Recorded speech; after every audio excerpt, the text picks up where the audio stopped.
राधे राधे सभी को, जय श्री कृष्णा। तो आप सभी को अक्षय तृतीया की बहुत बहुत मंगल बधाइयाँ, बहुत बहुत शुभकामनाएं। आज मैं अपने कान्हा को चंदन का लेपन लगाने वाली हूँ और चंदन का लड्डू जो कि ठाकुर जी के लिए बनाते हैं अक्षय तृतीया पर, उनके चरणों में रखते हैं। और ठाकुर जी के चरणों का जो दर्शन किया जाता है अक्षय तृतीया पर, वो 365 दिन हम ठाकुर जी के दर्शन करते हैं उसके समान होता है। तो चलिए जल्दी जल्दी मेरे साथ आ जाइए। और सबसे पहले मैं ठाकुर जी को स्नान करवाऊंगी और उसके बाद मैं आपको उनके सुंदर दर्शन कराने वाली हूँ। तो चलिए आइए जल्दी जल्दी मेरे साथ। बोलिए राधे राधे, जय श्री कृष्ण।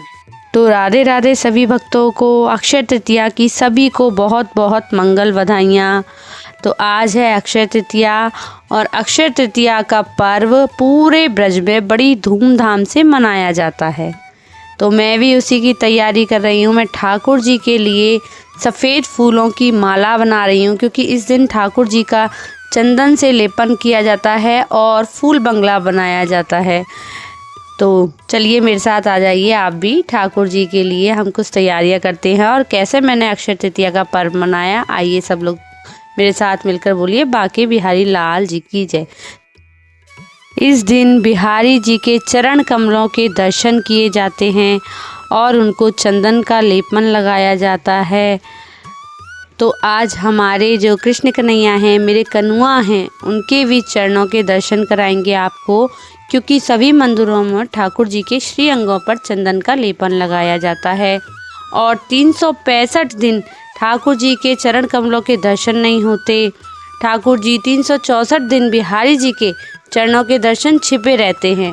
और आज के दिन अक्षय तृतीया पर बिहारी जी के भी चरण दर्शन करने से पूरे 365 साल के दर्शनों का पुण्य मिलता है। सभी भक्तों, तो मेरे साथ आप भी हमारे कान्हा जी के चरण कमलों के दर्शन करेंगे और जो भी मनोकामनाएं आप मांग सकते हैं। और हमारी वीडियो अच्छी लगे तो लाइक शेयर कमेंट भी कर सकते हैं। तो अक्षय तृतीया पर बद्रीनाथ जी के भी कपाट खोले जाते हैं। पूरी दुनिया से भक्त दर्शन करने जाते हैं। इस चंदन के लड्डू का मतलब क्या है? तो मैं अपने कान्हा जी के श्री अंगों पर चंदन का लेपन लगा रही हूँ। और जो लड्डू रखा जाता है ठाकुर जी के चरणों में, उसका मतलब आप भक्तों को पता है क्या है? इसका मतलब है सृष्टि का प्रतीक। संपूर्ण सृष्टि का प्रतीक ही है ये चंदन, जो कि गोला की तरह होता है और ठाकुर जी के चरण कमलों में रखा जाता है। तो ये देखिए, मैंने अपने कन्हैया के श्री अंगों पर चंदन का लेपन लगा दिया है। इस चंदन में मैंने थोड़ा सा इत्र, गुलाब जल और केसर मिलाया था और ये गोपी चंदन का लेपन मैंने अपने ठाकुर जी को लगाया है।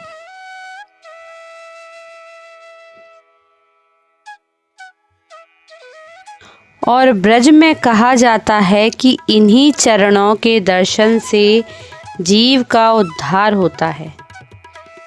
जो इन चरणों के दर्शन करता है उसका बेड़ा पार होता है। जय बांके बिहारी लाल जी की जय। अक्षय तृतीया बहुत ही दिव्य तिथि है। इस दिन ठाकुर जी अपने भक्तों की सभी मनोकामना ज़रूर पूरी करते हैं। और इस दिन हमें अपने ठाकुर जी को खूब अच्छे से फूलों का श्रृंगार कराना चाहिए। अच्छे अच्छे उनको एक जो प्राकृतिक चंदन है, लकड़ी वाला चंदन, उसका लेपन लगाना चाहिए। नहीं तो गोपी चंदन का भी लेपन अपने ठाकुर जी पर कर सकते हैं। और जब हम इस लेप को लगा देते हैं ठाकुर जी के श्री अंगों पर, उसके बाद हम थोड़ी देर बाद, जब दोपहर का समय होता है, तो हमारे लाला छोटे हैं, तो हम उस चंदन को कैसे छुड़ाएं, इसको भी मैं इस वीडियो में आपको बताती हूँ। जैसे बहुत से भक्तजन ठाकुर जी के श्री अंग पर चंदन लगा तो देते हैं, लेकिन देखिए ये छोटे लाला हैं और चंदन सूखने के बाद बहुत ही टाइट हो जाता है। तो हमें क्या करना है, जैसे हम ठाकुर जी की सेवा पूजा हमने की, श्री अंग पर चंदन लगाया, उनके चरणों पर चंदन लगाया और उनका श्रृंगार किया अच्छे से फूलों का। उसके बाद वो जो चंदन है, जब हम ठाकुर जी को दोपहर में शयन कराते हैं, तो हम उस चंदन को गीले कपड़े से धीरे धीरे हल्के हाथों से पोंछ देते हैं। पहले जो चंदन होता है, थोड़ा सा चंदन हम उसको अलग रख लेंगे। वो हमारे ठाकुर जी की श्री प्रसादी बन जाती है। वो चंदन हम अपने पूरे परिवार में बांट सकते हैं और उसको अपने मस्तक पर लगा सकते हैं और ठाकुर जी का प्रसाद समझकर उसको अपने पास रखिए उस चंदन को। तो ये देखिए, मैंने चंदन का जो लड्डू होता है वो किस तरह से बनाया था। सबसे पहले मैंने गोपी चंदन लिया था। जो गोपी चंदन की बट्टियाँ आती हैं उनको मैंने मिक्सी में ग्राइंड कर लिया था। उसके बाद मैंने उसमें थोड़ा सा गुलाब जल ऐड किया था। तो गुलाब जल प्राकृतिक होता है, इससे कोई भी हानि नहीं पहुंचती हमारे ठाकुर जी को। और उसके बाद मैंने जो रोज़ वाला इत्र होता है, जो गुलाब का होता है, और अब ठाकुर जी को अच्छे अच्छे इत्र लगा करेंगे रोज़ाना, क्योंकि गर्मियों का मौसम शुरू हो रहा है। तो मैंने थोड़ा सा इसमें इत्र डाला था और फिर मैंने थोड़ा थोड़ा करके इसमें पानी डाला था। तो इस तरह से मैं इसका घोल तैयार कर रही थी। और इसी तरह से आप भी घर पर चंदन का लड्डू बना सकते हैं अपने बिहारी जी के लिए। उनको चरण कमलों में रख सकते हैं अक्षय तृतीया पर। तो उसका जो लाभ होता है वह बहुत होता है, बहुत ज़्यादा पुण्य मिलता है हमें। तो देखिए, मैं ये तैयार कर रही थी।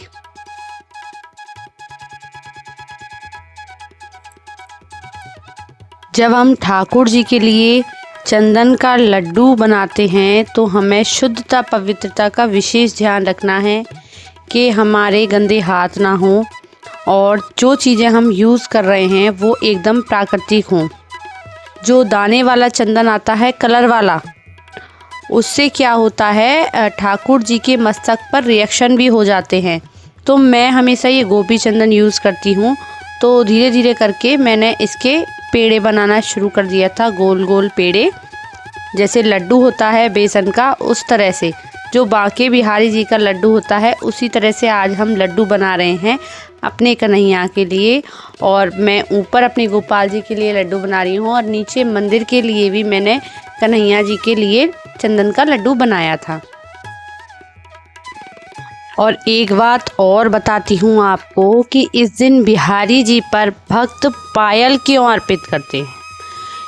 जो बिहारी जी हैं, इस दिन ठाकुर जी के चरण कमलों के दर्शन करने से सभी भक्तों की सभी मनोकामनाएं ज़रूर पूरी होती हैं।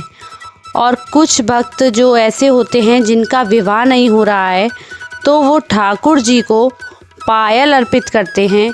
उन भक्तों का विवाह 1 साल के अंदर ज़रूर हो जाता है।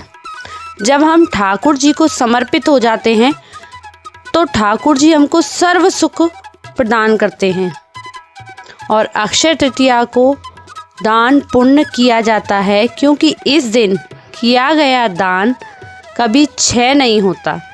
क्योंकि अक्षय का मतलब होता है कभी ना क्षय, कभी ना टूटने वाला या कटने वाला, इसका कभी क्षय नहीं हो सकता।